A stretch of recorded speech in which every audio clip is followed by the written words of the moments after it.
Thank you. There's a motion that bylaw number 1792, being a bylaw of the Municipal District of Bonneville, number 87, road allowance licensing be given first reading. Any discussion? Seeing none, all those in favor? Carried. And we need Yeah. same. Thank you, Councillor Kraviak. Makes a motion that council approves March 9th, 2022 at 10 a.m. as a date and time for the bylaw 1792 road allowance licensing public hearing. Any discussion on this motion? Seeing none, all those in favor? Carried. Thank you, gentlemen. On to 7210.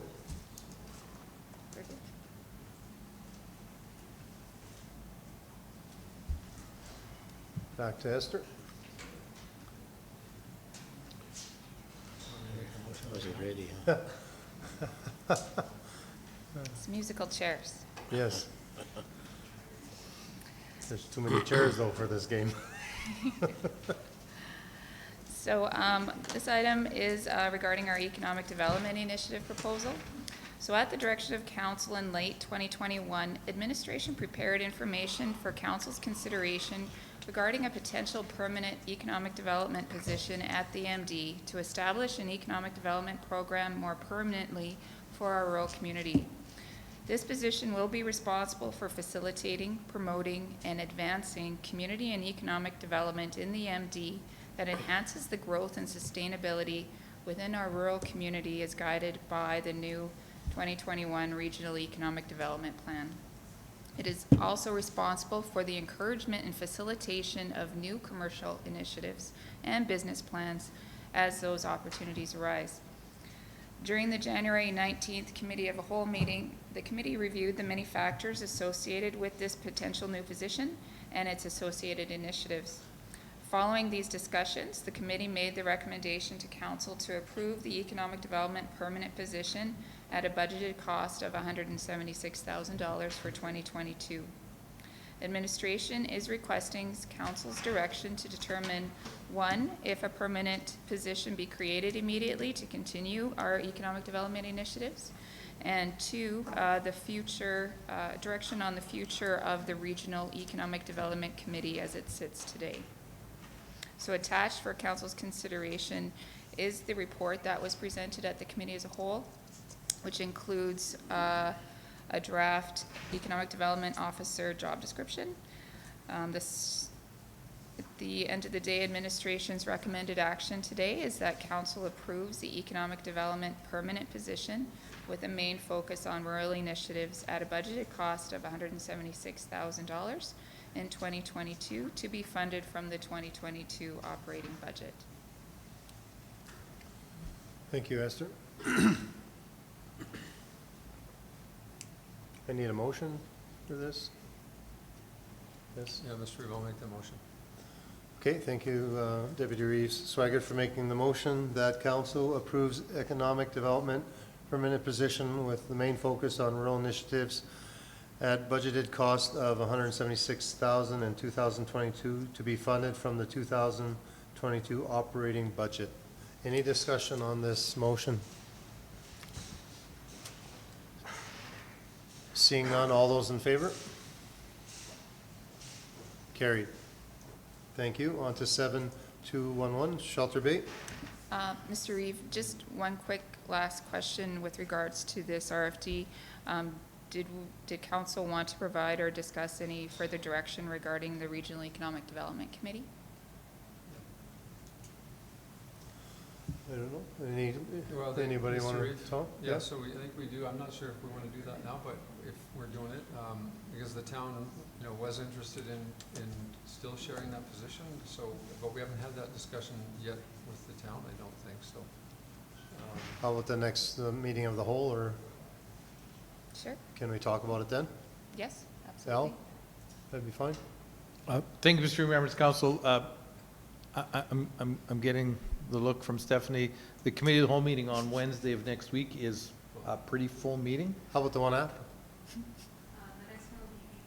Okay. There is no committee of the whole in So we March need- due to convention. We need to discuss this right now, and we might go to 8 o'clock like Mike said. I believe we probably could also fit it in for a discussion at the February 23rd council meeting. Okay. If we needed some more And Yeah, if there we need- is, I think and we if need a there is little time. if there is some free time at the committee of the whole meeting next week, it's possible that depending on how things go, it could fit into that meeting as well. Okay, let's fit it into whatever meeting we can get it into. How's that sound? Thank you, Esther. Are we, Yes. just a comment here, are we seeing a trend now with the reduction of meetings, with the length of our meetings? I mean, it's, every time we get an agenda package, it's 500 pages long now, so something to consider, because they weren't that long before, just saying. We just hear that a lot. I bring something up, well, there's not enough room on the next meeting. Okay, well, just me ranting, go ahead. Let's move around. Okay, we accept your rant as information. You want a motion for that? No. You should- Yes, Yeah, Deputy Mr. Reed. Reed. Yeah. I think we need some, maybe we need to give admin and Ms. Cuimbao some direction, because we, I like the comment, we're gonna hire this person, and he's gonna be mostly rural, kind of working on rural initiatives apparently, but we haven't had that discussion yet with the town as far as the committee and their involvement, so. I think we if have to reach we're out. hiring someone, it better be for rural, because if we're the ones, No, you're if we're the absolutely ones that right, are but- hiring them, we better but be we should for tell ourselves. them- We should at least let them know then that we've decided not to go partner with them, but we haven't had that discussion yet, so I don't know. Yes, Steph. Yes, sorry, Ben. Go ahead, Counselor Fadeev. Yeah, thank you. We kind of briefly had that discussion before, that the town was interested in doing their own as well. And I think we should still collaborate on some initiatives, but we keep rural and we keep the town, because they are two different entities, and how you approach the economic development plan is a lot different as well. So from what I understood, that the town was still going to get their own, and we were going to get ours, and we're still going to collaborate on a lot of initiatives together. Thank you. Okay.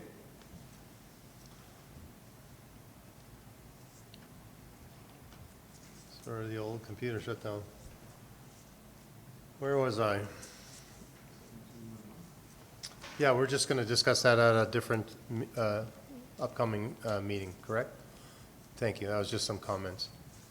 So we're on to 7 to 11, correct? Shelter Bay? Correct. Okay, thank you. So at the direction of council in early 2021, administration submitted a long-term recreation lease application to the province of Alberta for the Shelter Bay campground located at Murray Lake. During the January 19th committee as a whole meeting, the committee reviewed the many factors associated with this potential lease acquisition.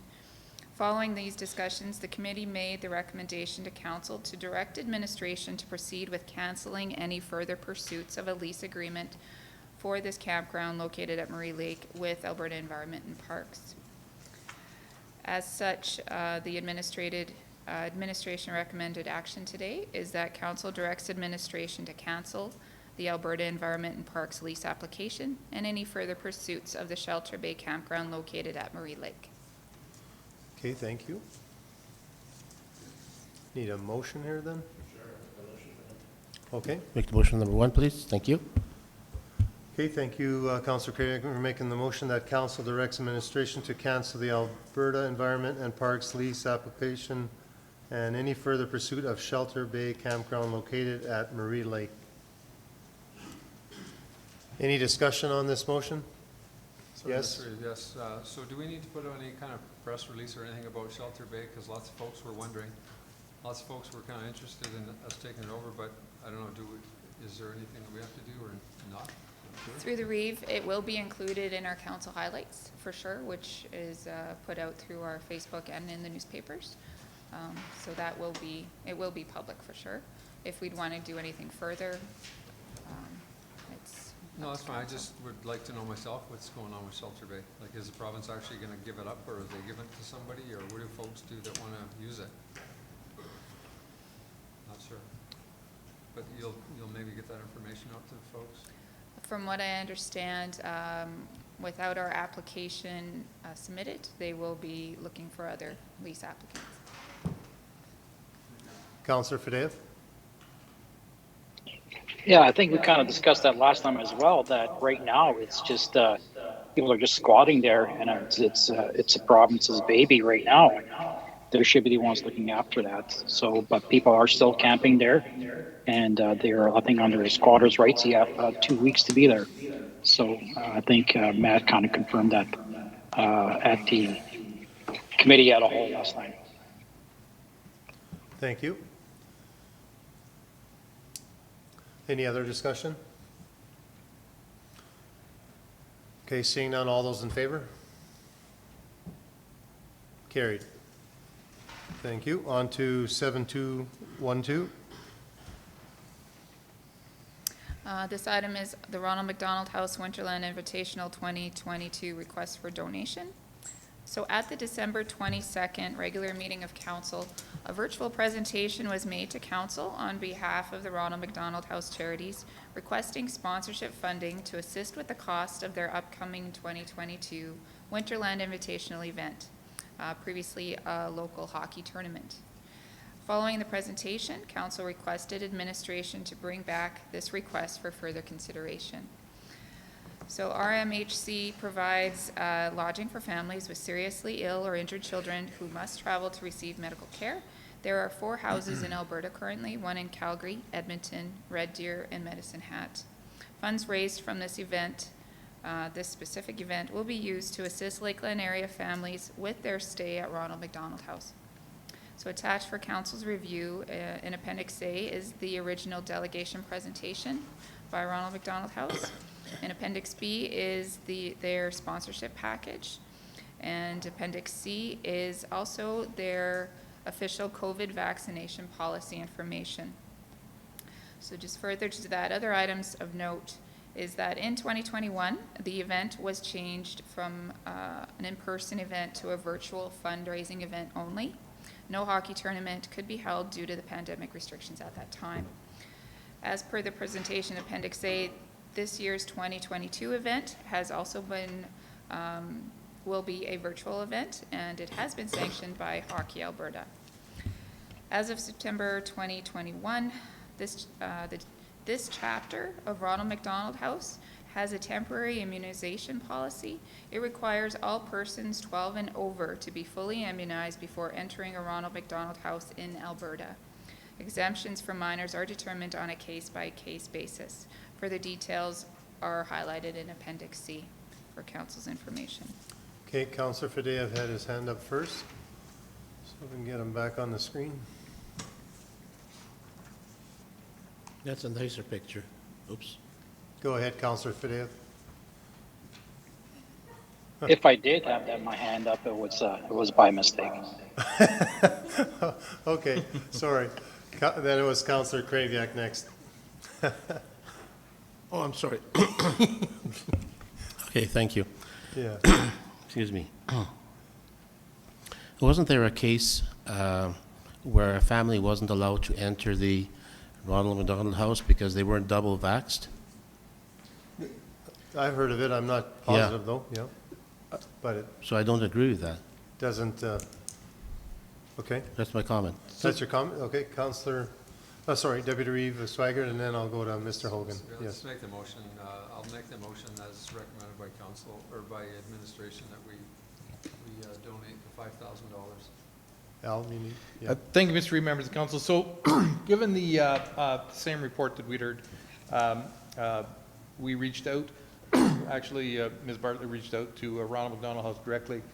They do have a policy where if you have COVID, you can't be in the house. However, for those families who can't be in the house, they provide vouchers or other financial assistance to put you into a hotel or something else close by. They don't completely abandon people; they just can't have them in the house.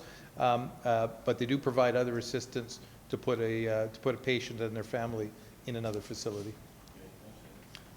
And they've supported so many people over the years here. Like, it's been a great thing. Yeah. Okay, any other comments? All right, we have a motion that council directs administration to instruct Ronald McDonald House Charities to apply for support of their Winterland Invitational 2022 to a maximum value of $5,000 through the Municipal Community Action Grant Program. Any discussion on this motion? Mr. Reeve? Yep. Sorry, just for clarity. Yes. In previous years, and the request was for $8,000. This was before the Community Action Grant Program was in the state it's in now.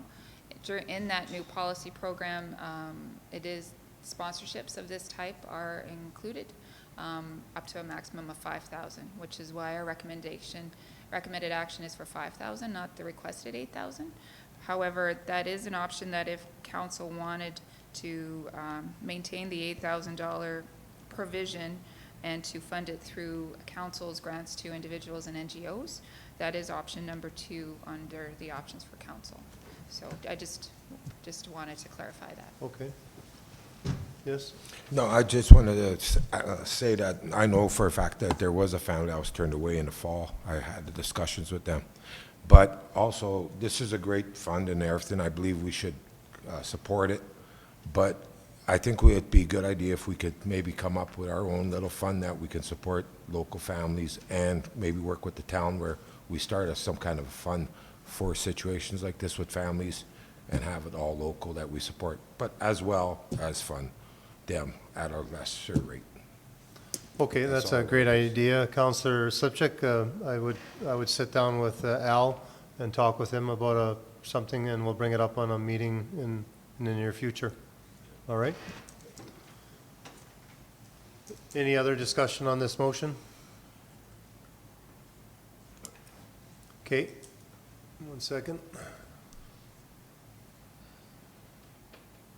Just seeing if Ben had anything. Okay, seeing none. All those in favor? Carried. Thank you. Thank you. Thank you, Esther. On to 7 corporate services, 731.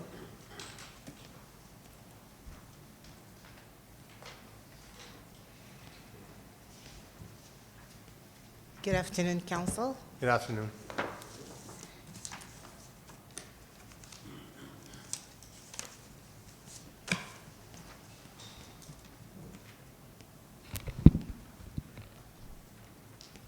Yes, go ahead. Sorry. Okay. I'm trying to find it on the screen. Policy number 2C.015, the Drug, Alcohol, and Substance Abuse Policy Amendment. Continuing on the review process of our municipal policies and updating the authority from the departments to council, administration is proposing to amend policy number 2C.015, the Drug, Alcohol, and Substance Abuse Policy. This policy will bring it to a new standard of council being identified as the authority. There's very minimal changes on this policy, and it was brought forward to the Committee of the Whole meeting on January 19th, and we're recommending that council adopt the amended policy as presented. Okay, we're looking for a motion. Okay, I'll make the motion that we adopt policy 2C015. okay. Councillor Crick makes a motion that council adopts policy 2C015, drug and alcohol and substance abuse policy as amended. Any discussion on this, gentlemen? Yes, go ahead. So my only question is the authority for this one, and maybe that's a question for the CAO. So the council is the authority for this one, not admin and not CAO? Correct. There's 2 policies in particular that are indicated in the HR manual that are council policies. They are legislated to be approved by council. This one, and I believe the harassment workplace violence policy. So just to ask further then, what kind of authority does council have though? Kind of none, I'm thinking, but. It's not so much the council has authority, it's that from the province's perspective, they want the legislative body, the elected officials, to be the ones that approve specifically those policies that have to do with drug and alcohol, and support from the elected officials that these are programs that the elected officials definitely support through resolution. Okay, thank you. Good. Okay, I guess we're looking for a motion. We made the motion already? Who made the motion? Crick? Yes. Okay. Sorry, any other discussion on this motion?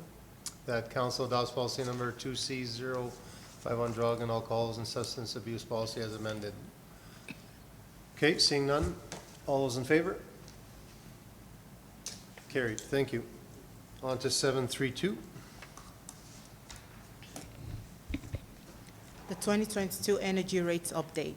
At the December 8, 2021 regular meeting of council, council requested that administration provide an update on energy rates. During the budget deliberation, administration informed council of an increase in energy rates. Electricity costs was expected to increase from 17 cents per kilowatt hour to 21 cents, to a 23% increase, and natural gas was expected to increase from $10 per gigajoule to $10.50 per gigajoule.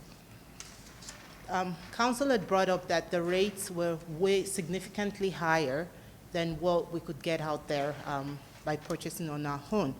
What we did notice as administration is that the comparison that council was making was based on the retailer rate, not the blended rates. The blended rate is the total cost divided by total energy used. So you'll see in Appendix A that administration has prepared a table comparing the electricity rates and gas rates. Our contracts that we have with 8760, both for power and gas, to expire this year. So we will be checking, we will be going to the market to get prices again in 2022. However, the rates that we pay now are actually quite less when you think of the fact that it's just the retailer rates. The blended rate includes the energy management fee, distribution charges, which sometimes is usually way higher than actually the purchase cost of the utility itself. So this is just to give feedback to council. The report that's attached in Appendix A was prepared by our municipal energy manager, George Clement. He put a lot of work of research into this to gather all the information that's needed for council. Okay, thank you. Looking for a motion.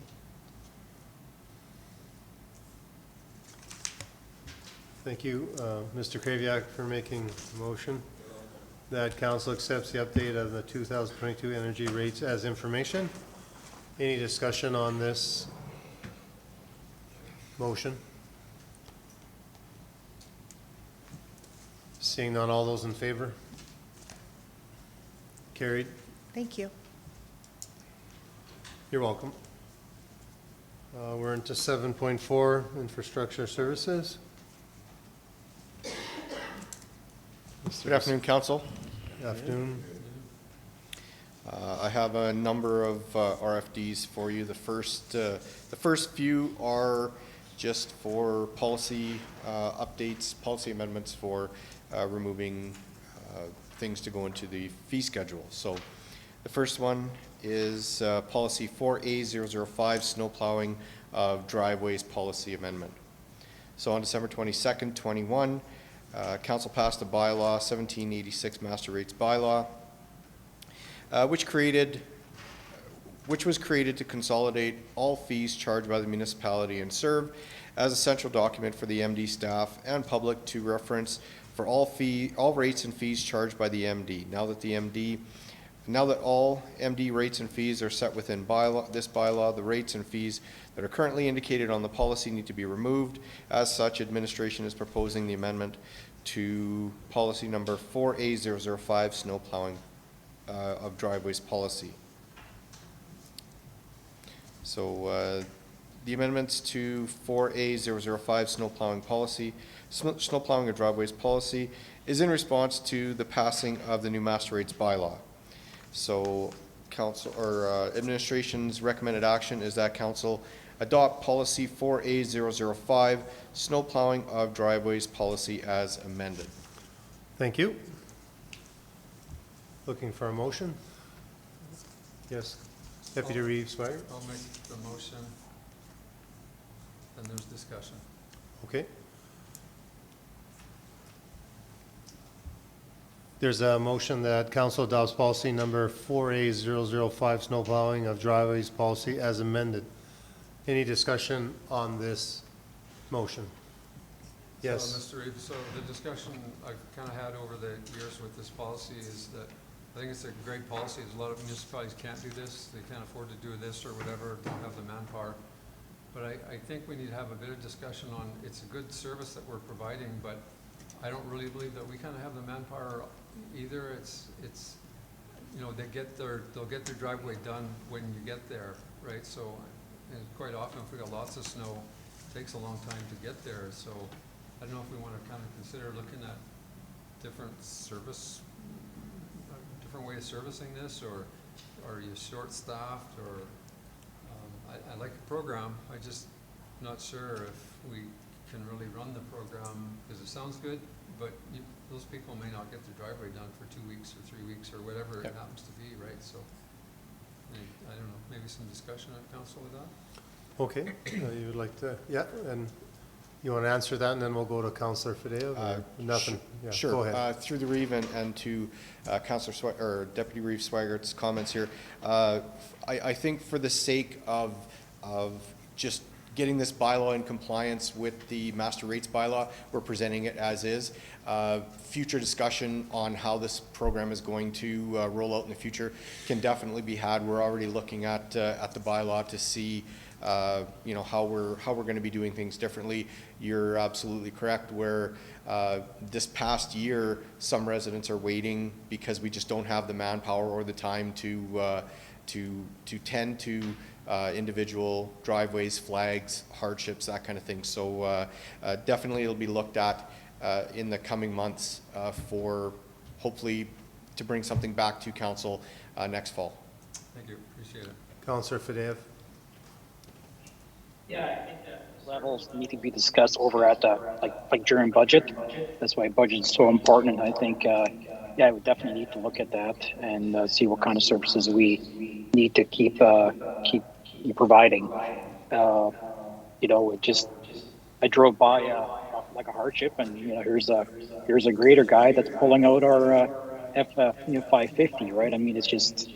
Now you got 2 vehicles that are tied down, and especially with the snowfalls that are out there, it's been a real challenge for TNU, and I really commend them for burning the midnight oil on record snowfalls that we've had this year. So I'd love to have that discussion at next budget. Yeah, great comment. I get up fairly early in the morning also, and I see these men and women out there moving snow 24 hours a day, so we should give them a standing ovation, actually. So, okay, any more discussion on this? Yeah, Councillor Slipchuk. Yes, I'm just curious, do you have an idea how many flags are usually handed out every year during the winter season? Through the Reeve to council, I don't have those numbers with me. I could definitely put a report together, maybe at the end of the winter, to let you guys know what those numbers are. But right now, I don't. What I can tell you is that we're getting probably 20 to 30 calls or more per day, depending on the day. Sometimes there's upwards of around 50 calls for flags to get done in a day. So we just don't have that that manpower. But I can put a report together for you, absolutely, for the spring, to let you guys know what those numbers were. Okay, thank you. Mr. Reeve? Yes, Mr. Hogan. Thank you, Mr. Members of Council. Just this has been an interesting winter. I was talking to the person, Christy, who answers the phone at the shop and takes all the calls. We set record about a week and a half ago with the snow we had, week and a half, 2 weeks ago, that we had over 150 calls that day. 50% of them were for flags. That was the day that the snow quit. It stopped snowing that morning, and I think we had probably in excess of 20 centimeters on the ground. And within the first 2 hours of the morning, we had people wondering to know when their driveways were going to get done. It only had graders on the road for 4 hours doing the roads. We have some expectations that are built into the program that may or may not be realistic going forward. And I certainly appreciate Councillor or Deputy Reeve Swigert's comments, because I think both our snowplow flag policy and how we deal with hardships, and I think our ice and snow policy for next year need to be reviewed well before the snow flies next year. The hardship flags have, not everyone who has a hardship flag, according to our own criteria, is a hardship, but I think we have to look at some of those criteria and look at some of those policies. We just can't keep up another winter like this. We just can't keep up. I would also, it's nobody's fault, it's just what happened, but we're also down a plow truck this year with the death of Mr. Kopang and the accident that happened early in the winter season. We've only since recently resolved the insurance issues, so we've been literally down a plow truck for the winter as well. So that's been a challenge. Yes. Well, thank you. All right, any other discussion on this motion? Okay, seeing none, all those in favor? Carried. On to 742. Thank you, Mr. Reeve. Yes. Policy number 4A014, pipeline crossings right-of-way policy amendment.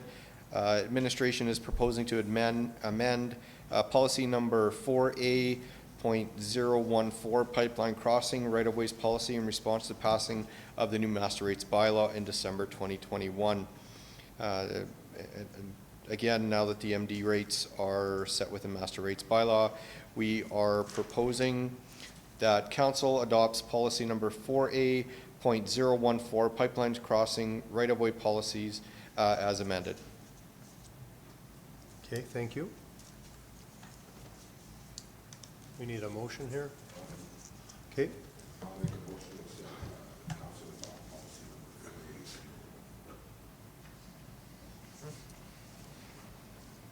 Okay, we have a motion that council adopts policy number 4A014, pipeline crossing right-of-way policy as amended. Any discussion on this? Seeing none, all those in favor? Carried. I got to step out to make a phone call. If you could do the next one for me, and I'll be right back. Thank you, sir. Okay, that was passed, right, as amended? Greater Blades now. Yeah, so the Greater Blades one. So policy number 4A017, disposal of used Greater Blades policy. Thank you, Deputy Reeve. Policy number 4A.017, disposal of used Greater Blades policy amendment. Administration is proposing to amend policy number 4A.017, disposal of used Greater Blades policy in response to the passing of the new master rates bylaw in December 2021.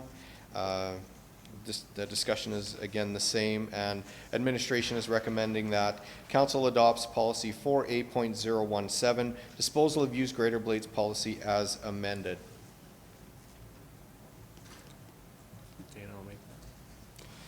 Councillor Josh? Yeah, I'll make the motion that we adopt the disposal used Greater Blades policy as amended. Okay, we have a motion on the floor. Any discussion about that motion? Seeing none, all in favor of that motion? Thank you.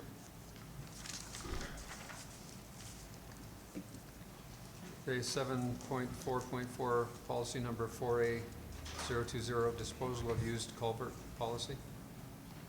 Thank you, Deputy Reeve. Policy number 4A.020, disposal of used culvert policy amendment. Administration is proposing to amend policy number 4A.020, disposal of used culverts policy in response to the passing of the new master rates bylaw in December 2021. Again, administration is recommending that council adopts policy number 4A.020, disposal of used culverts policy as amended. Okay. Yes, Councillor Krivyak.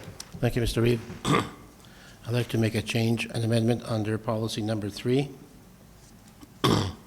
that these culverts will be available for purchase to all the residents at no cost. I don't think we should be charging 50% for used culverts. So I don't know how you want to word that or what.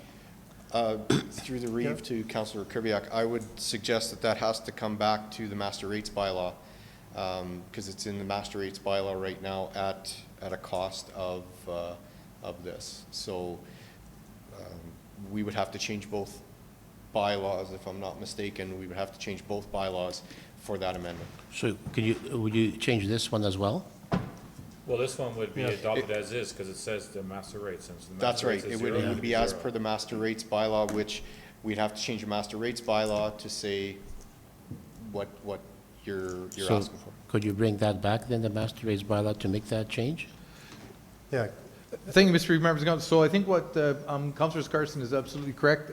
Just pass this policy as is, and then a motion arising will be to direct administration to bring back the master rates bylaw take care of that. to agree Okay. with the policy. Okay, thank you. Councillor Crick? Yeah, I was just going to point out, I agree totally with Councillor Kubiak that these culverts most of the time should just be given out at no charge. However, if we're talking about used culverts, if a culvert has only been in the ground for three months and something has to, or even if it's put in, say, in the process of construction to get an access to a certain roadway or something, and then it's pulled out of the ground, if that counts as a used culvert, it could still be totally fine for the MD to use it, but under this bylaw, it could be, we could be obligated to give that culvert away, or the way it's currently written, at 50% off. So, But I'm sure the boys out there that use a culvert to just make a thing, they're not just gonna throw it in the Yeah, it used says right culvert here, the pile. first one. What? Could be repurposed and stockpiled, right? Yeah. So they use as again. Yeah, they're, That's okay, yeah. Okay. okay, we're just gonna, okay. Anyone, we need a motion then, gentlemen? We'll make a motion to approve the document. All right, Deputy Reeve Swagger makes a motion that council directs administration to continue. Nope. That council adopts policy number 4A020, dispose of used culvert policy as amended. Any discussion on this motion? Seeing none, all those in favor? Carried. Mr. Reeve, Yes. I'd like to make the motion to bring back the master rates bylaw, to make that necessary change to make the culverts available at no cost. Okay, thank you, Councillor Krajak. That directs administration to bring back bylaw number for the master rates bylaw for revision of future meeting of council as discussed. Any discussion on this motion? That's not his wording, though, because his wording was at no cost, so as long as you're willing to leave that in. We're just reviewing, we're just going to review it. that's right. Yeah, it's good. Yeah, Mr. Members of Council, and when it comes back, it could be no cost. Yeah, it could be $1, It could be, whatever. it could be whatever at that time. We'll bring the master rates bylaw back, and then Yeah. we'll certainly indicate in the bylaw it'd be no charge. And it'll be council who will decide what that will actually end up at. So then you want me to say just to review it, or what? From my perspective, it's either or. It'll come back to council for council discussion. So we'll bring it back at zero cost, because that's the direction we're getting from council. But whether it's to review it or bring it back at no cost, Okay. it still has to pass 3 readings of council anyway. Okay, Steph? thank you, yeah. Did you want to say something? You're good? She looks like she's got something to say. Yeah, she sure does, yeah. All right, any other discussion on this motion? Seeing none, all those in favor? Carried, thank you. 745, Thank you, Mr. Reeve. you're welcome. This RFD is for the Regional Aquatic Center update. Further to the Bonneville pool fee, One before. 7.4 point. You're becoming Yeah. like me. 745 Road Allowance Northeast 1859. Yep. I have my stickers on the wrong one, my apologies. Hey, it's no sweat. I had one job to do, and I guess I wrecked that Oh. one. Oh, you're doing fantastic compared to the Reeve here, so All yeah, right. you're doing awesome. My apologies, council. No. Road allowance on Northeast 1859, 5 west of 4. At the January 19th, 2022 Committee of the Whole meeting, this closed session item was presented for an administration direction from council.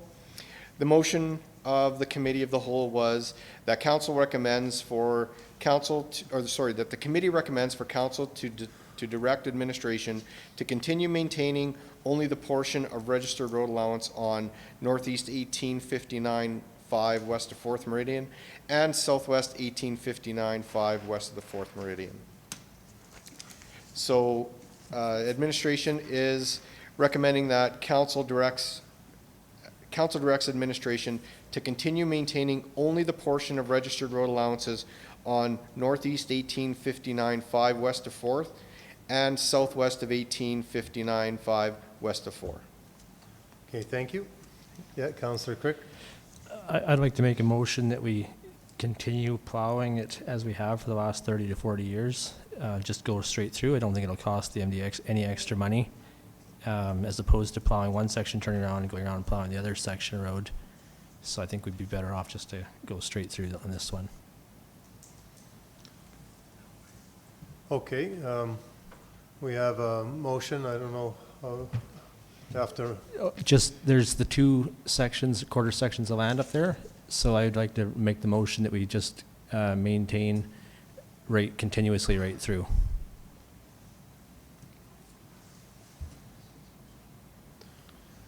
Yeah, I see him. Yeah. Councillor Fidev.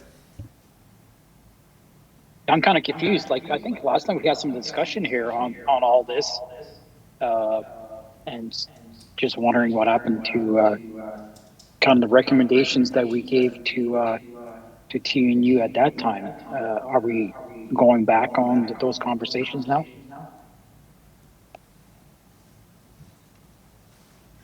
Councillor Crick.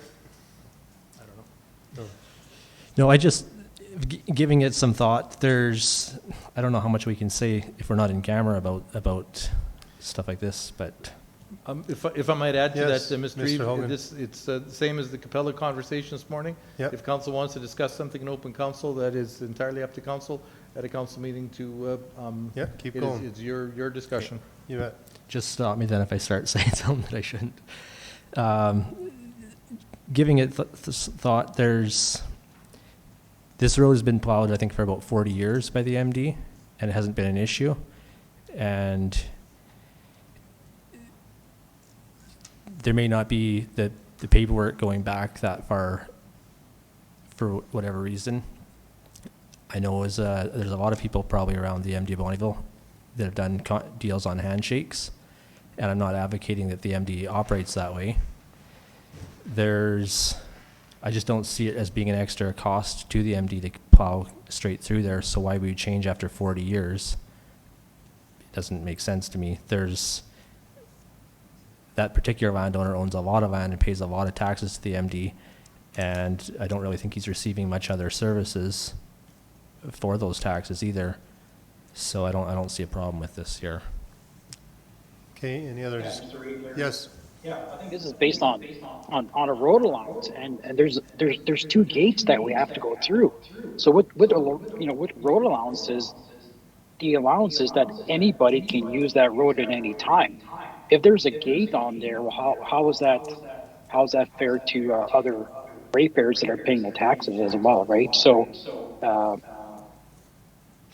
that's fine, but I wish we had that conversation, like last time around, instead of this change. I guess we're all allowed to have changes, but that's just my thoughts. Okay, Deputy Reeves Swigert, then. Yeah, go ahead. Same kind of a comment that it's, we just don't, I know it was a handshake agreement 40 years ago, but there's a lot of folks who probably love the MD to grade their private road driveways and stuff, and we don't. We tend not to do that, so I would say that we should just stick with the motion here. That's my 2 bits.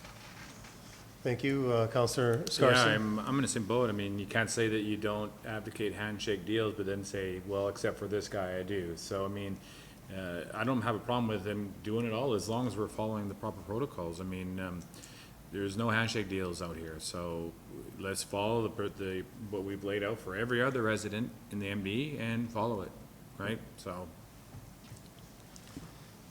Okay, Counselor Crick? In this case, we've got to drive in ones from the south, and then they've got to drive around about, let me see here, about 3 to 4 miles, go back around to get the part that's on the north, because there's no access to that other than going around. So if we do it the way that I've suggested, they could just drive straight through, turn around and come back, and it's actually less cost to the MD. Well, I think the discussion was that we actually get rid of the south road allowance, right? And I mean, it serves no purpose to us, right? So if it's going to be treated as a private land, let's have it private land, right? No, but it is included. We have to do them both. Yeah, I know, but I mean, I'm saying is that why would we come around, right? You got to go around to get there. Yeah. I could probably offer Yeah. some clarification. We're not Mr. going all the way around. What's ended up happening is we're plowing the south end to the yard, technically what would be the yard. The ratepayer is paying for flag. We go through and we do the north side. Opposite. Or the opposite, sorry, I got it backwards.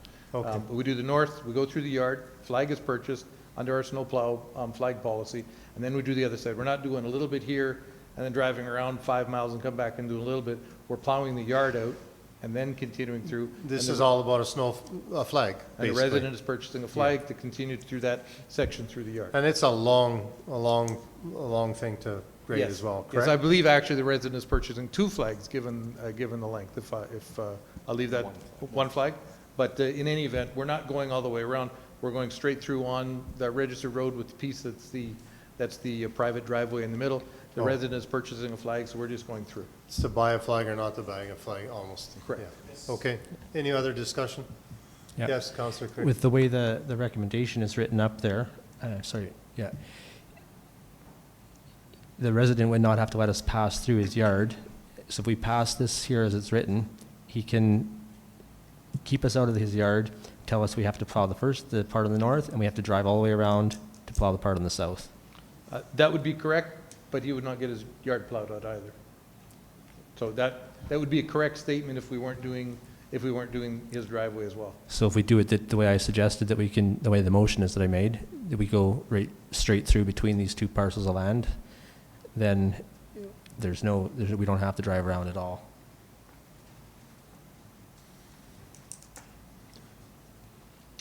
Any other discussion on this motion? Yeah. Yes. go Yeah, I guess I'm a little confused now as to what we're even voting on here anymore, because the original issue was that we were plowing the entire thing, but there was no paperwork as to it being actually a road of ours. Is that right? So have we gotten to that point where we actually have the proper paperwork in place for these roads? Through the reeve to Councillor Scarson, I chatted with the landowner and let him know that he needs to enter into an agreement with the MD, and he said no problem, he'll do that. So I don't know as of today if he's signed that agreement, but he said he was going to come in and sign the agreement. So I don't know if that's happened to date, but he was okay with when I chatted with him, he was okay with coming in and signing the agreement. That was, in my mind, what the original conversation was about, was that we had these 2 road allowances that we were maintaining that we didn't really knew existed officially, right? So now you're asking today if we should be plowing the whole thing? No, that's not what it was. It was, he wanted to, we were gonna make him buy flags to go through his yard. So then he said, well, there was a handshake deal years ago that I didn't have to. So that was the issue. So you didn't want to buy the flags, right? So right now we have to go all the way down and up to do that little piece or come off the main road. Well, so my understanding is he wants to go into an agreement to purchase a flag?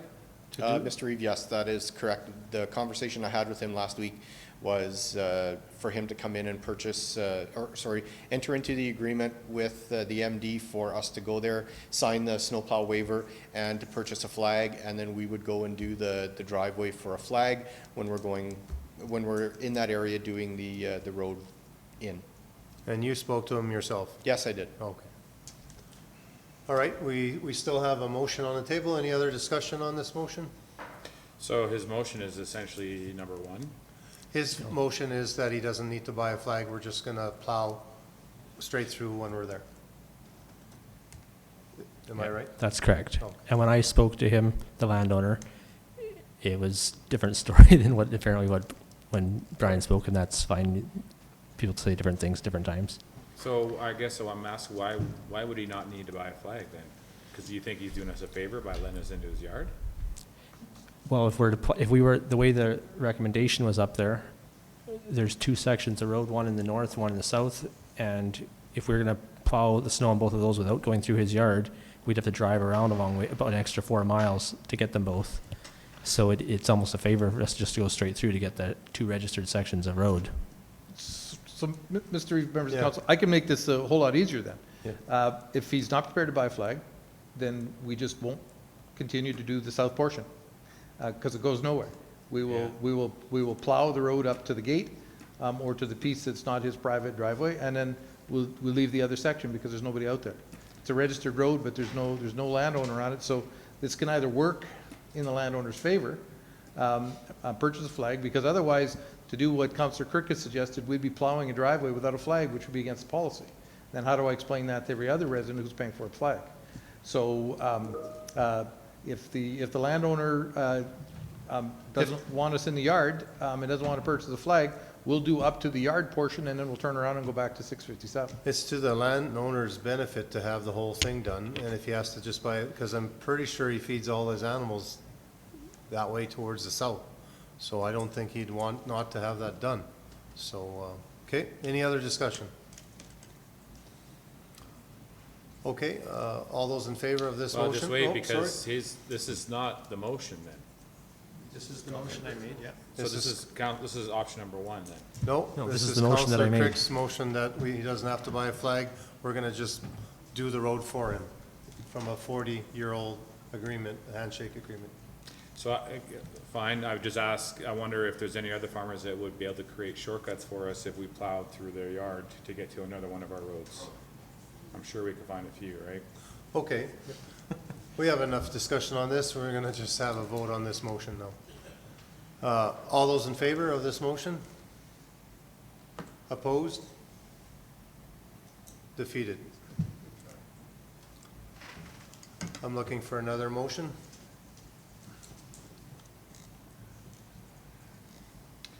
Well, I'll make the motion of, number one, and, you know, he has to buy a flag like everyone else, and if he doesn't, then we can revisit, right? And I hope that he is, those road allowances are registered as they should be, right? So, I thought that was where the discussion was the first time. Well, I think if he talked directly to Mr. Vespalco here about buying a flag, sounds like he's all for it, if he talked to you directly, so. To council, yes. The conversation I had with the landowner was it seemed to me it was good, and he said he was going to come in and sign the agreement. Okay. So, All right, any discussion on that council directs administration to continue maintaining only the portion of registered road allowances on northeast 185905 west of the 4th and southwest 1859.5 west of the 4th? Any discussion on this motion? Seeing none, all those in favor? Opposed? Carried. Thank you. On to 746, regional. thank you, Mr. Reeve. Yes. This is for the regional, now this is for the Regional Aquatic Center update. Further to the Bonneville Pool feasibility study submitted by RC Strategies and BR2 Architecture, Council asked administration to bring back additional information on the potential of alternative energy supplying the facility. Joao Clement of the MD Energy Management Officer will review the information with Council. So I'll have him come up and answer any questions and discuss the presentation that was previously submitted. Thank you so much.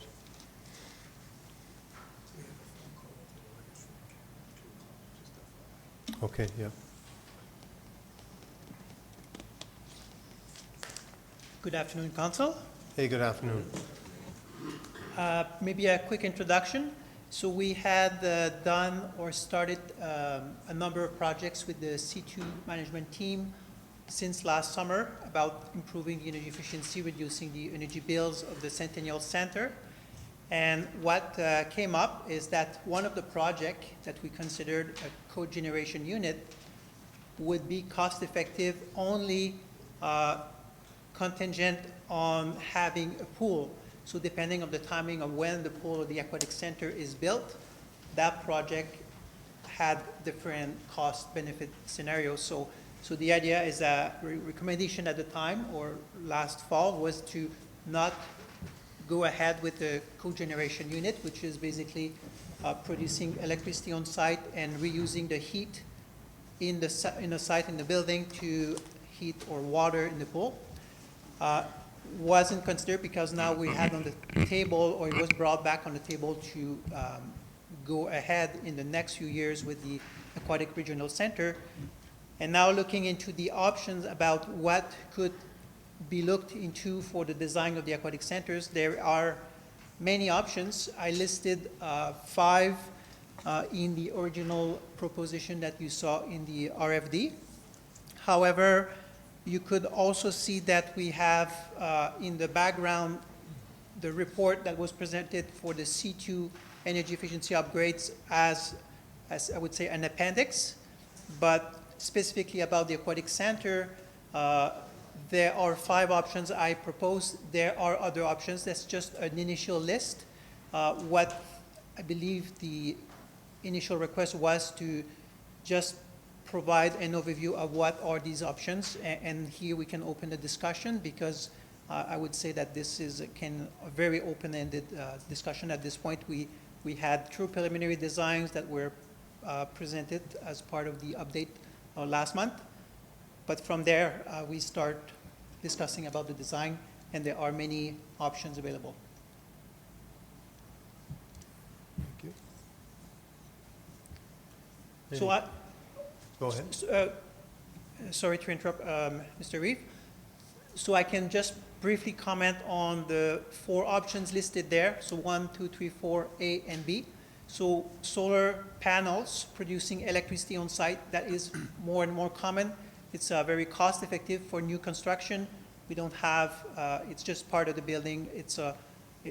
I would say now it's standard to do that for all new constructions going forward. A solar wall, number 2, or solar duct is basically we preheat or ventilation air that we bring in the winter through simply a black wall with holes in it, and it preheats the air naturally through the sun. It's a passive technology with a fan to circulate the air and a valve that will control. If there's sun, we bring the warm air. If there's no sun, we'll just close that valve. Number 3 as an option is the heat recovery ventilation. Because we have a high number of air exchange in our aquatic center or in the pool in general, to evacuate either the humidity or the chlorine, with the heat that is going out, we want to preheat the air coming in, so that's basically heat recovery ventilation. The 4th option, I mentioned before, combined heat and power. The heat is recovered to heat the pool. What we considered initially in our last proposal from last summer was a 3-generation project. If we didn't have a pool on site, which we didn't have at the time, was basically to reuse the heat in the summertime that would have otherwise no use to produce cooling to an extra unit. It's just an extra unit to our system. That is probably not in the plans if we, depending on the size of the pool and the loads, that will be up to the mechanical engineer to calculate those. But that could be considered still. We'll basically look at both cogeneration only or 3-generation. So those are the 4 options we can look at initially. Obviously, have looked at envelope, siding, solar insulation, and access, and how we interact our mechanical system with the existing facilities, the existing C2 systems. Thank you.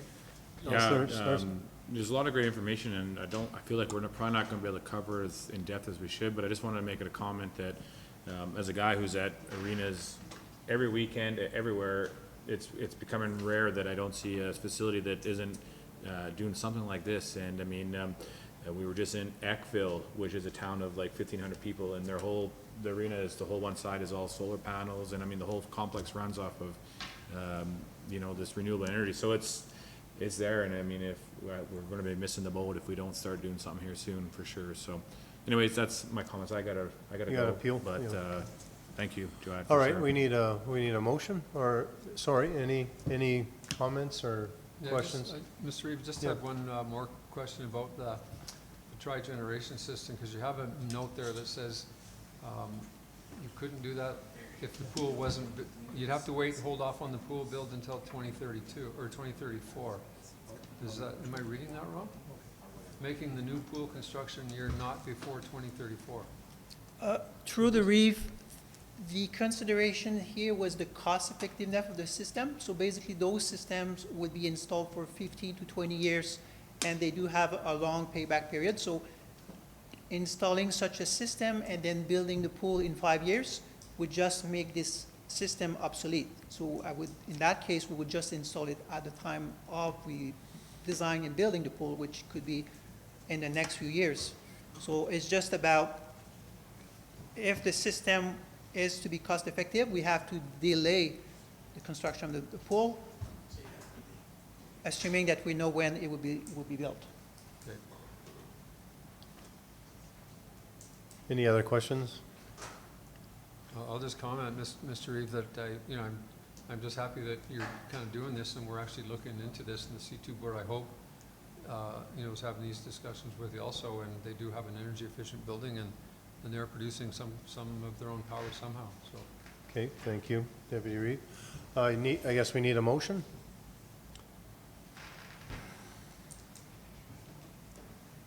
Okay, thank you, Councillor.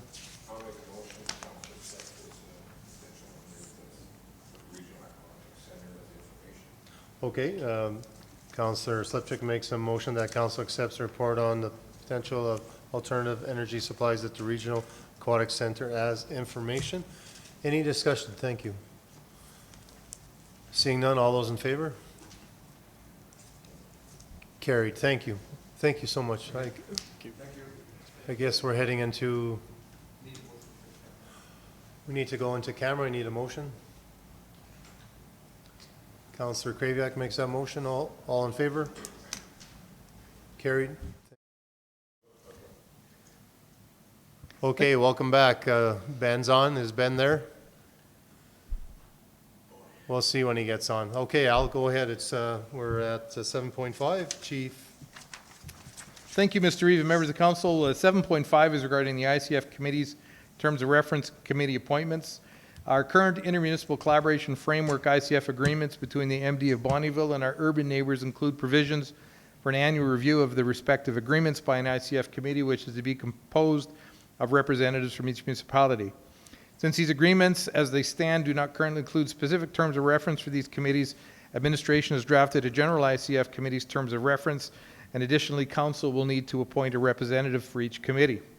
The proposed ICF committee terms of reference would be for the MD, council, and administration to follow in the event that an ICF agreement does not address a certain aspect of that committee or their specific terms.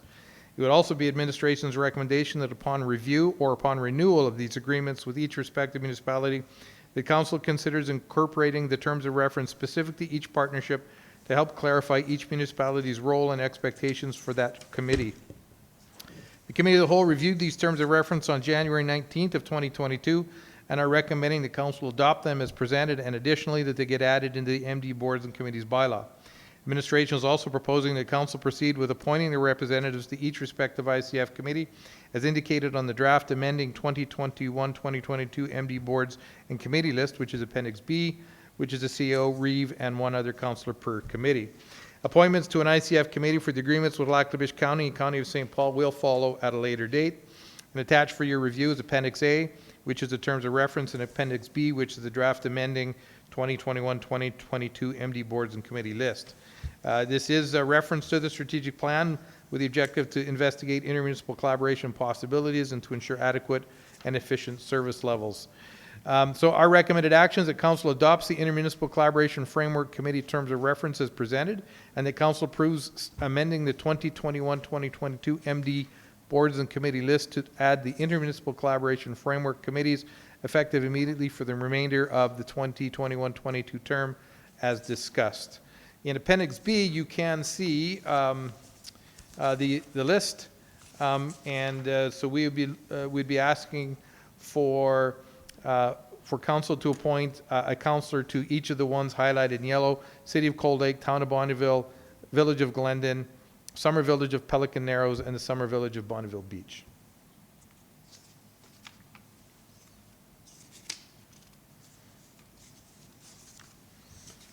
Okay, we need a motion to start this. So, Mr. Reeve, I'll make a motion to adopt that frame of, the intermunicipal collaboration framework terms of reference. All right, thank you, Deputy Swagger. That council adopts the intermunicipal collaboration framework committee's terms of reference as presented.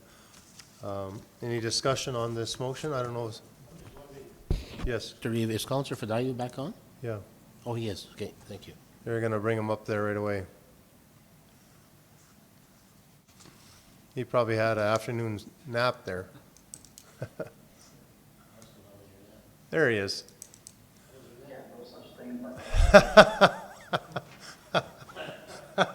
All right, any discussion? Seeing none, all those in favor? Carried. Need another motion?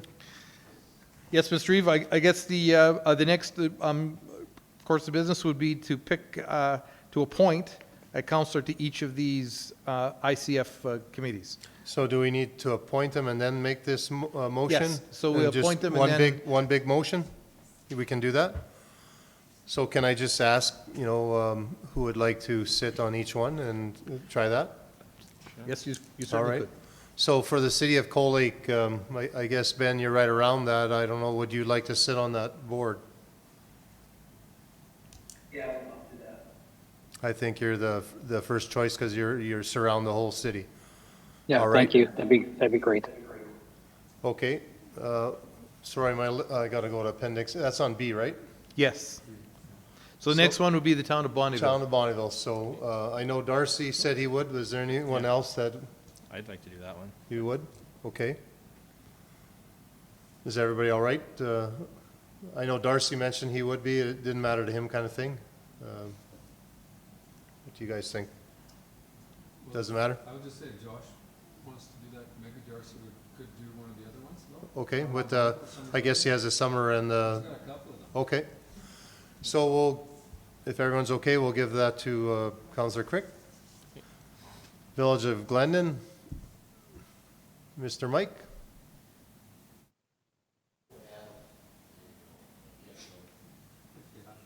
Sure? Didn't even have to twist his arm.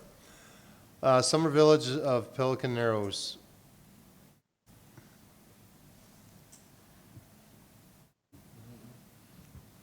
It would be Darcy. Yeah, I was going to say, Give it to Darcy? Councilor Scarson. Okay. He'll be okay with that. And then we have the Summer Village of Bonneville. And Mr. Reeve, if I could help clarify, the ICFs with our summer villages are not particularly lengthy, or are they particularly difficult? Potentially, Councillor Scarson could be on both of them if that was. They're clearly. They're both in his area. They're both clearly encapsulated in Division 2. So. I'll tell you what, we'll give them both to Darcy, and then if it's too much, we can bring it back. How's that sound? That sounds perfect. I think it'll be okay. Doesn't want it, I know Donnie did. Yeah, I think Donnie will take him if Darcy don't. Thanks, Donnie. All right, so now I think we need a motion. I think Councillor Fideev, you should make a motion, so you'd be the first one that ever made a motion this way. Sure, I'll do that. Option 1.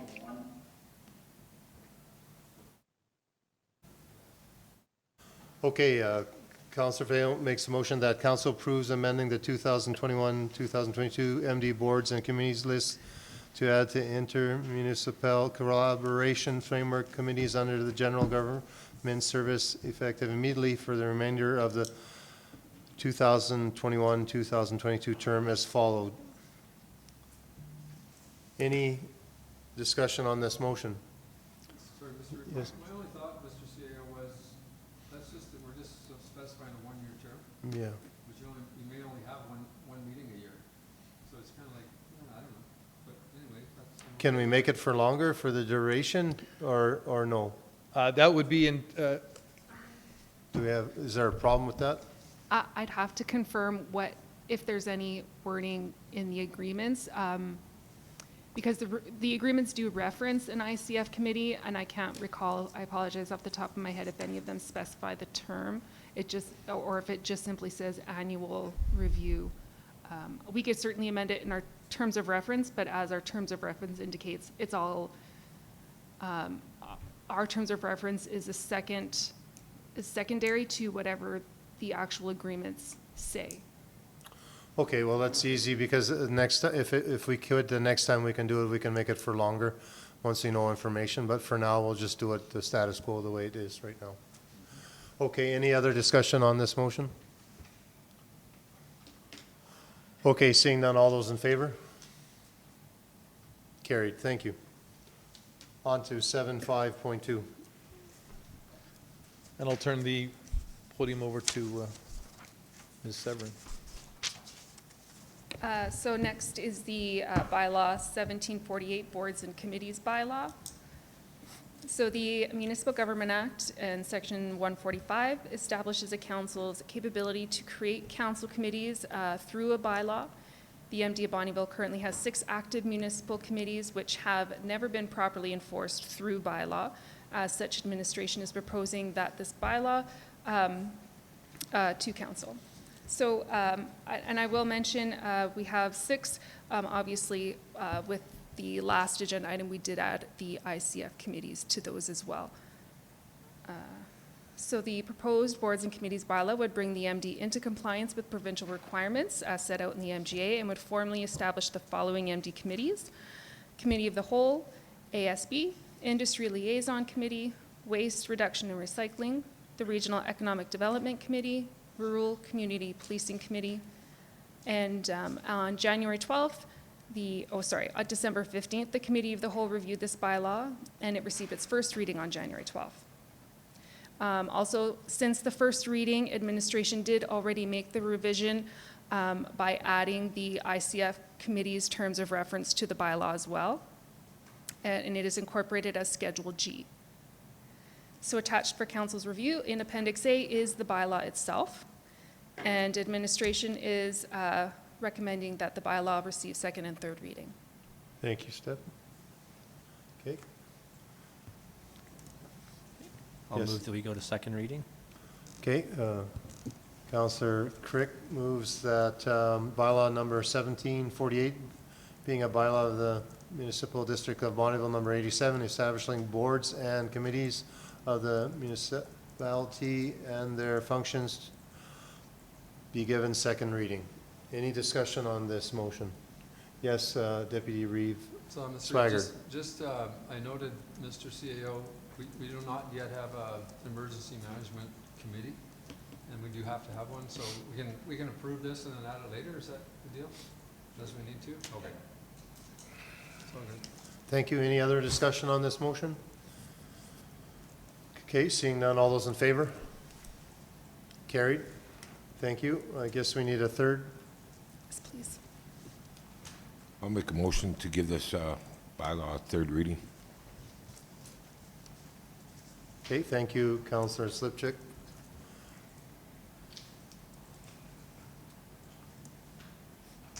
That bylaw number 1748 be given third reading. Pretty straightforward.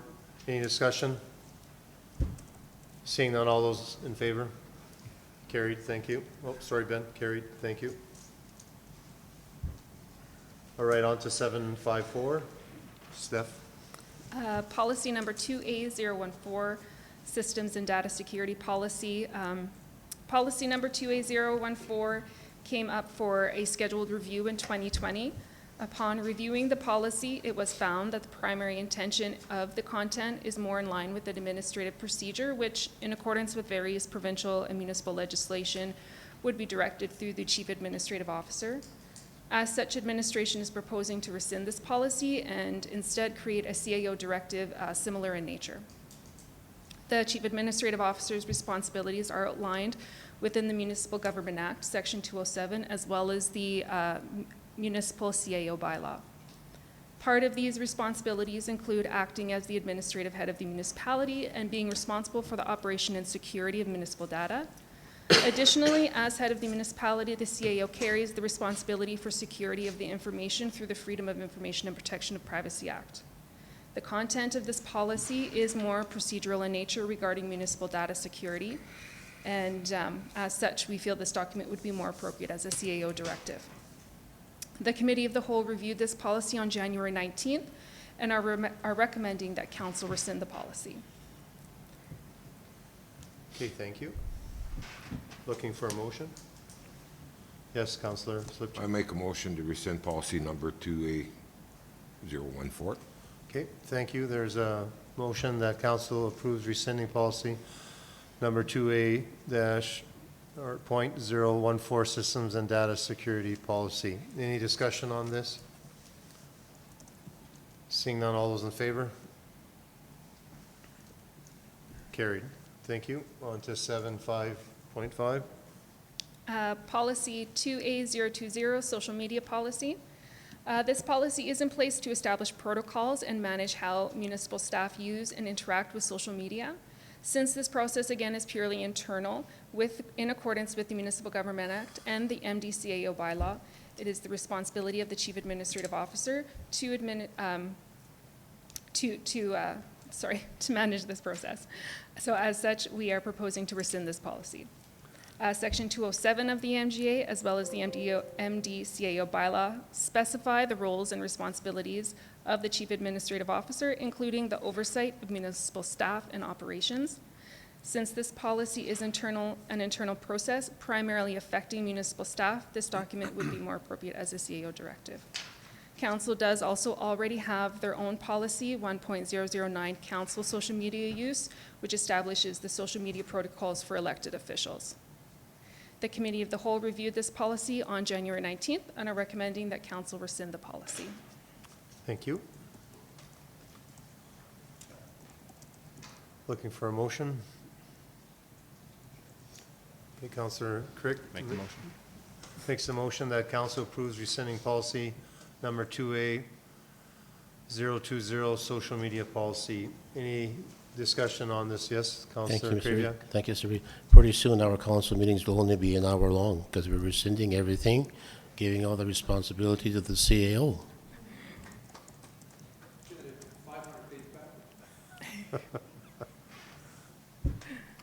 Any other discussion? Made Stephanie laugh. She's just smiling like crazy.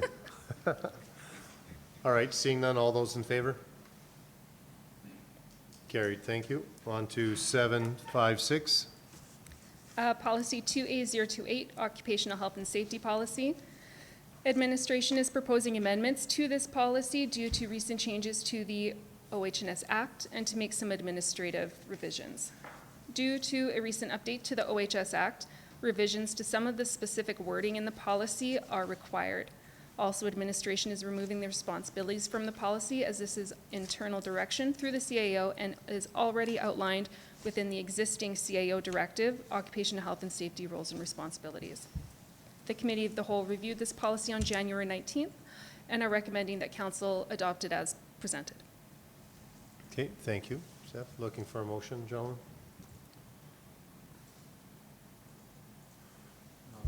All right, Deputy Reeve Swagger makes a motion that Council adopts policy number 2A028, Occupational Health and Safety Policy as amended. Any discussion on this motion? Seeing none, all those in favor? Carried, thank you. 7.5.7. 2022 Women of Influence sponsorship update.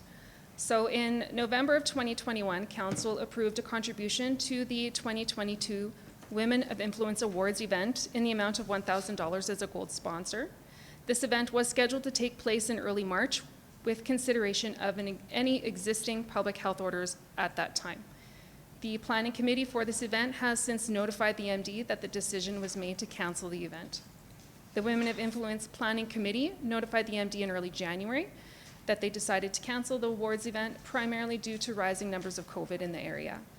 As such, the committee is inquiring if council would approve carrying over the $1,000 contribution towards their 2023 awards event, or if council would prefer to have the funds returned.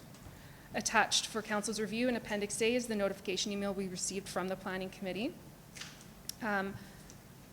Costs and source of funding, the $1,000 has already been issued, therefore there would be no financial implications for allowing them to carry the funds over.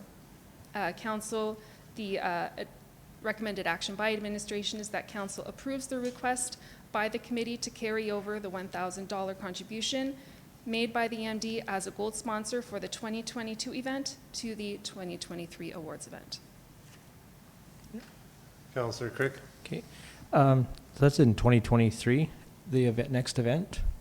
And I would like to just make the motion number 2 here in the option that council directs administration to request the $1,000 contribution made to the MD of Bonneville as a gold sponsor be returned to the municipality due to the cancellation of the event. Okay. And they can reapply again in 2023 if they want to.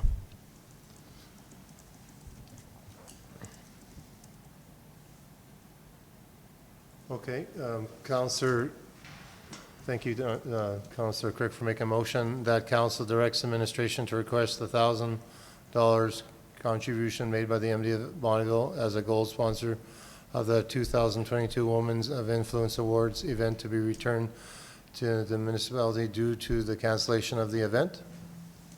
Any discussion on this?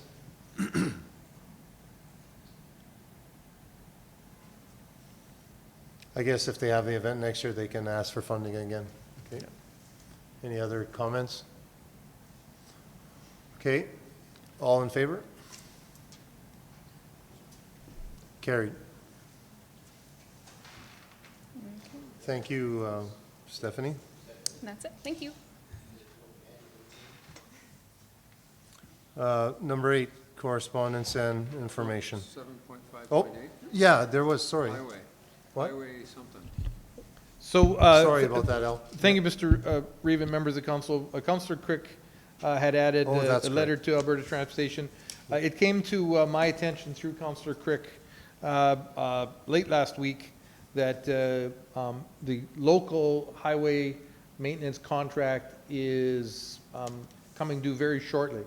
I passed that information on to Mr. Bespalko, who may have some more information, but we did confirm through Alberta Transportation, the local office, that the contract is indeed up, and there is indeed some changes to the level of service that are being proposed on Highway 28.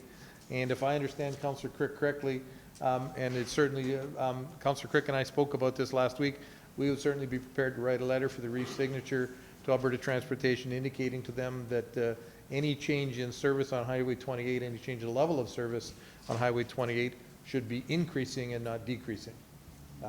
That's our major highway coming into here. Like, we shouldn't be decreasing the service. Makes sense. Yeah. Yes, Councillor Crick. Yeah, there's been a lot of accidents on that highway.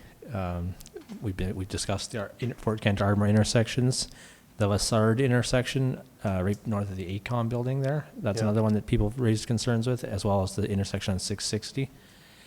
And any proposed downgrades is completely ridiculous when that highway is very busy, and if anything should have, like Al Hogan said, upgrades to this service level. So I'm totally prepared to make that motion that we direct administration to request better service on that highway. Yeah? You have more information for us? Yes, through the Reeve members of council, I spoke with the local Alberta Transportation supervisor in the area, and he informed me this was on February 9th that, February 8th, so yesterday. He said that he looked into it, and the contract with the current provider, which is MCON, had been extended until July of 2026. So that's what he told me yesterday. So their contract has been extended till July 2026. When it comes out, the tender is given out 9 months prior to the expiry date. So that would be in November-ish, October, November-ish of 2025 is when the tender is going to go out. But the information I got from him yesterday was that their contract has been extended until July of 2026. So nothing's changing in the service? It's the same contract? It was the same. He didn't say anything about changes in service. He said the contract has been extended till 2026. So there was no mention of any service changing. Okay. Go ahead. I would suggest, Mr. Members, regardless of whether there were service, I know there were, we'd heard rumors that they had been discussed. Apparently they decided to extend the contract instead. I don't think, I think it would be my recommendation that we move ahead with the letter anyway. Yes. Highway 28 is still an issue. Yes. I also, the very smart lady whispered in my ear here just a minute ago and said, potentially that's a joint letter we should be sending with the city of Cold Lake and potentially the town of Bonneville, maybe even the village of Glendon, and have a joint letter being sent out about Highway 28 in our area, as opposed to just coming from the MD. And I know the Reeve from St. Paul would be, a lot of people would jump on board on that. You bet. So go ahead and make a motion and we'll support it and we'll send get some other people involved and we'll send another letter. Okay. I'll make the motion. I'm not quite sure exactly how to word it, but that we, I would suggest She's got it. to council that whatever Jolene just said. We do have an optional motion up. What we could do is we could modify it that council directs administration to draft a joint letter with neighboring municipalities to the Minister of Transportation, and just modify it that way if you prefer as well. yeah, I'll make that motion. Do you want what's up, or would you prefer us to indicate a joint letter with neighboring municipalities? I think let's do a joint one right now so we get it out of the way and then we don't have to just take a couple seconds here and it's not like we're getting out of here at 3 anyway.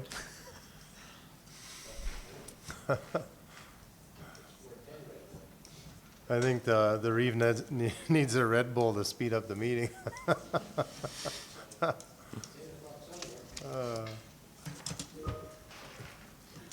Oh, someone sent me one.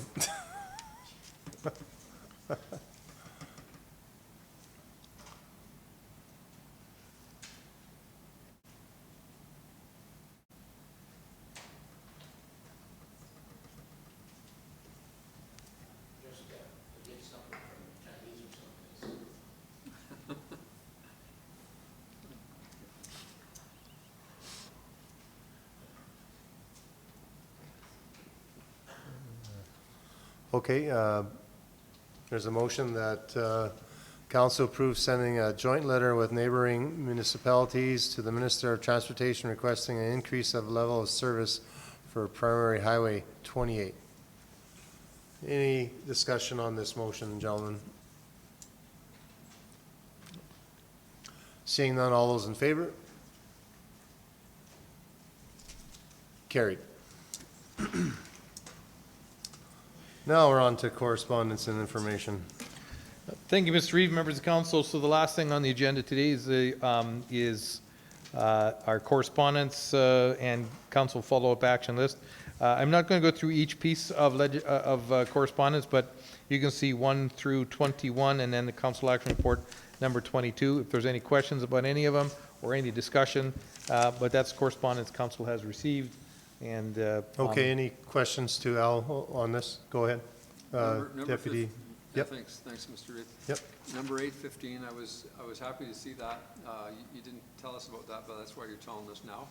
So the internship program, and because I've made comments to previous councils that that's a great internship program, and we can take advantage of it, and the government's funding it, so why not? And we just received approval for that just literally early last week. Yeah, so we'll be getting a municipal intern. The vast majority of that salary is picked up by the province through provincial grant. And the Municipal Intern program is designed to take a university student graduate who has an interest in becoming an administrator of some form in local government, and they come into a municipality like us, or a town or village or city, and we kind of work them through the whole thing for a year. They'll spend some time working out of the CO's office, they'll spend some time in transportation, they'll spend some time in finance, they'll spend some time in planning, and then from there they make a decision at the end of the year as to whether or not they want to make this a career, and then either stay with the municipality in a position or move on to a different municipality. Many of the interns who started since the program started about 8 years ago, are now either assistant COs or COs themselves. So it's a great succession plan, and we're happy that we got selected this year. Any other questions on correspondence here, gentlemen? Ben, do you have any questions? Sorry, I can't see you there. No. Yeah, no, I don't. Yeah. All right, I need a motion now. The council accepts this from 1 to 22.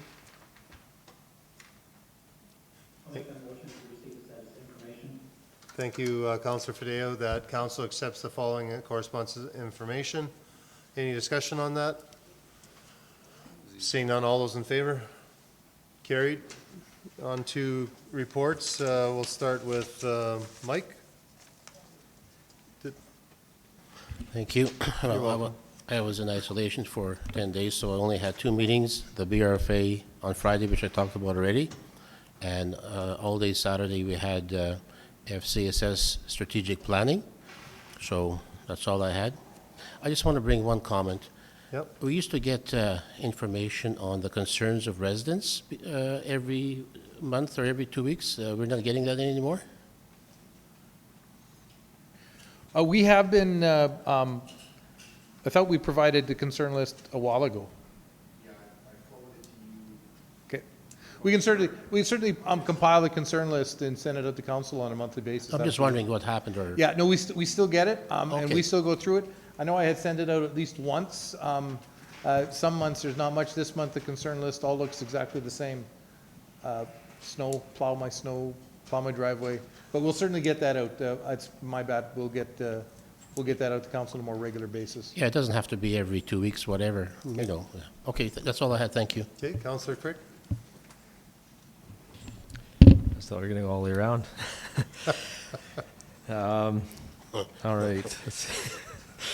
So the Ag Service Board Conference, and there was a resolution there. One that was requesting the province to do a better job controlling the weeds along our provincial highways, which is a good one.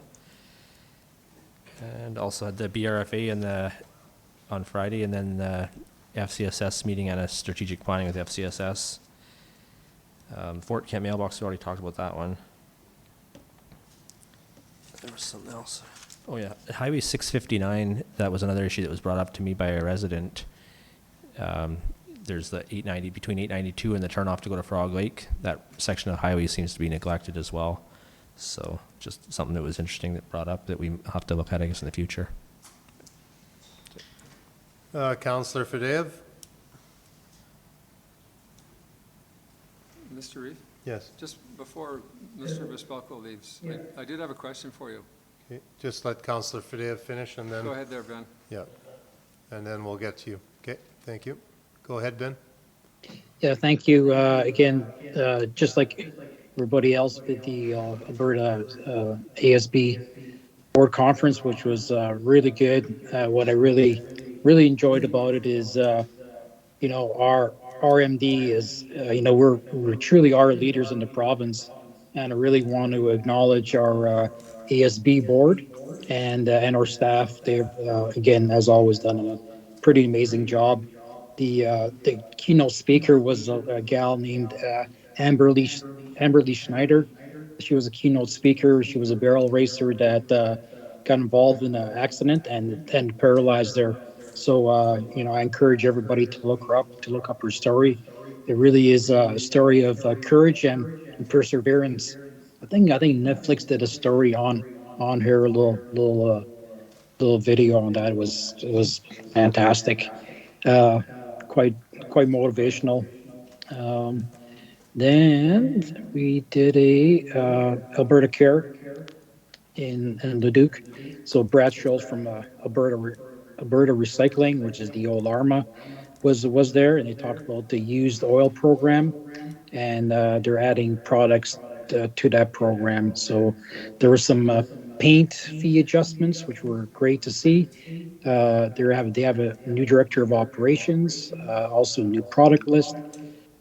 They had 1.3 million pounds of electronic waste that was handled, which is great to see. Getting back to what General Manager Matt Yons said earlier. And you guys know about Alberta Care has about 130 municipalities and commissions that are represented in Alberta Care. One of the things we kind of talked about is let's see about the EPR program and how we how we're going to deal with these EV vehicles, electric vehicles that are going to have these batteries that are going to be out there. It's a big long lobby, and I think we should start now working with Alberta Care to get some letters out there and to really start I guess making our MLA and the province aware of this. Kind of give you guys an idea. So how long this process, some of that takes with with the province. Uh, they did a tire levy for for the big trucks that went from $9 to $14, and that was a 9-year fee adjustment fight. So I think that the start on the EV vehicles and the cost to municipalities should start today. So looking forward to working with Alberta Care if council approves of that. And that's about it for me. So thank you. Thanks, Councillor Fadeev. Councillor Sipchik? Yeah, I had a Lakeland Lodge and Housing meeting January 19th, which was really good. They're looking at hiring an HR officer to help with their operations, which would be a huge benefit. Then as well, in the week of January 25th, went to the ESB conference in Edmonton. And they're talking about changing requirements on chemical container refunding, like for farmers and that. So I'm looking forward to see where that's going to go, what they're going to be implementing. And also, wild boars is a big issue that they talked about, and didn't realize it was such an issue in Alberta. And like that costs the American industry $2.2 billion yearly with wild boar problems. And since that time, I've heard from other people around in our MD where wild boar has been spotted. So that's something maybe we should look at and address and see if before it becomes a problem and cost us money. And then I had with Lara with a Zoom meeting January 31st, and they would like to know what the MD of Bonneville would like to see in other services that they could provide for us. And well, that's all I got for this week. Thank you. Oh, very good. Deputy Reeve Swiger, and then you can ask your question at the end. Thank you. You're welcome. We're going to make you hang out here, Mr. Bispalco. He's got a dinner date he's going to miss the now. Cold Lake Regional Utility Service Commission, I do sit on that one. Just an update, we did talk a little bit about there was a presentation on a water bottling plant because Cold Lake has kind of the best water in this part of Alberta, and there's consideration of maybe bottling that and selling it as big jugs and small bottles, and discussion about not using plastic though, using recyclable materials or whatever. But a little bit of comment here about their wastewater treatment plant. It's a $15 million project for wastewater treatment.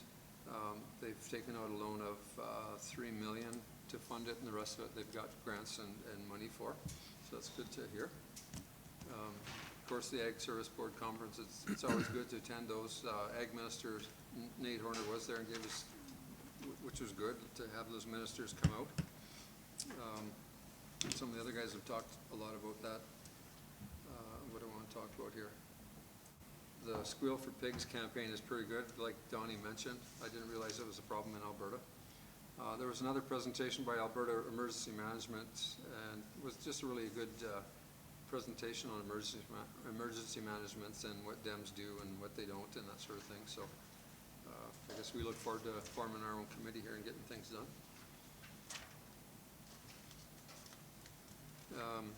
Mr. Yance could probably talk more about this, but the Clean Farms presentation, we've been collecting farm plastic containers, and so that's going to be phased out so that it'll be a sort of an end-of-life system where the retailers will actually pick up those jugs themselves. So they sell them. They've got to collect them, and so the MD won't have to collect those containers as of 2013 or 2023. And then past that, on January 31st, I did the Cows and Fish 30th Anniversary Virtual Zoom Seminar. Pretty interesting. I'm not sure if most people know what Cows and Fish do, but they work with ranchers and farmers and make sure that the water and streams are clean that their cattle are drinking out of, and they come up with watering systems and try to maintain the water in Alberta. And they talk mostly about the eastern slopes of the mountains where all the clean water does come from, and they try to keep the cattle out of that and help work with the farmers to maintain that. And then I'll just put in a plug for RF, Reynolds, Mirth, Richardson, Farmer, the law seminar. So good presentation. I just recommend that all council can attend one of those law seminars. Brownlee's got one coming up, and I think RMFR has another one coming up, but it's kind of a day-long seminar, really worthwhile sitting in on. So if you get a chance to sit in on those. That's it. Thank you. So just a question for Brian. Is he still here? Yes. So Brian, I sit on Municor. They did send a letter to the MD asking about the signs for the trails and if we've got signs in storage and if we will fund the signs that we don't have. So I just wondering if you've got any kind of an update on those signs. Through the Reeve to our Deputy Reeve Swigert, which signs are you talking about? Are you talking about the trail signs? Like the trail signs or signs for the water line? Which signs are they? Well, you've seen the document, and there's a list of, they listed all the different signs that the MD should have, and it was pretty specific, but I don't recall it right now. But I just wondered if we've actioned that and got back to them on a list of signs that we may have.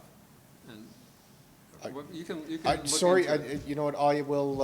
I'll look into that. I don't recall seeing an email about us supplying any signs. Okay. So, but let me make a note of that, and I will. I'll get back to. Re-forward it to you if you don't have it. Please, thank you. Thank you. That's it. Okay, I was supposed to meet with the minister on Monday on a Zoom kind of thing, and it got canceled we're going to talk about Highway 28. I got canceled, so I had another meeting with the lodges in Athabasca at the same time, so I was going to talk with the minister, so I canceled the meeting in Lac La Biche, and then I could have went to the one in Lac La Biche, so that didn't work very good. And then I went with the BFRA, and we discussed all that today, so that's all I have. Just great meeting, everybody, and I think we need a motion to shut her down. All right, John, thank you. All those in favor? I don't know if we vote on that, but we are today. Good job, staff. Thank you, everybody. Thanks.